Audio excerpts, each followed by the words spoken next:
Many of us have an issue with submitting to authority.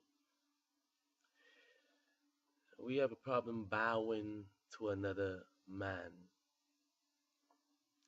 Yes, it's very problematic when considering that we are all mortal beings and we are all made of flesh.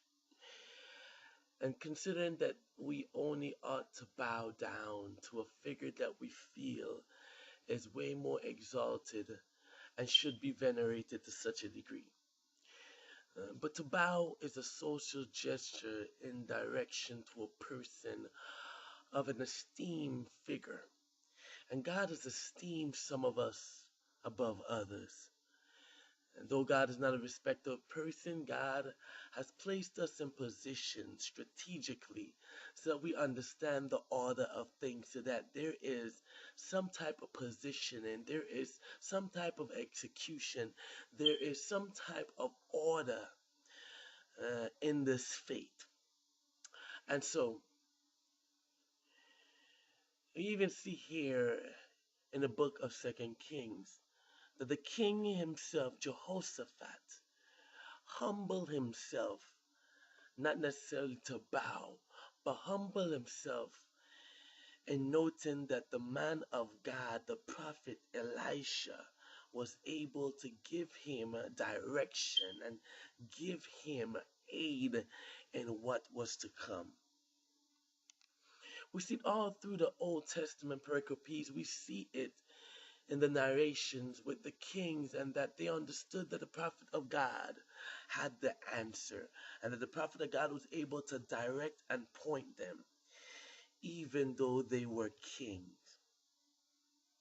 And there we see the symbolism executed in that Jehoshaphat acknowledged that Elisha washed the hands of Elijah.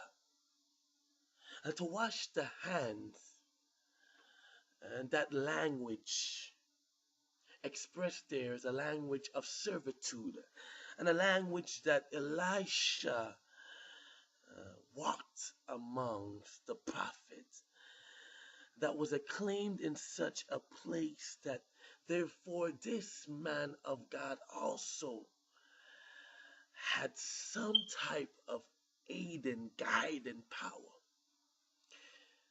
And because the man of God Elijah was crowded with such veneration by God, Jehoshaphat understood that this man, because he served and humbled and submitted, because he submitted, because he went under the man of God, the leader of God, he was able to receive something from the head. So I'm here to let you know that there is an order of God. And in that order, you receive some things when you come under the people that God has exalted. God bless.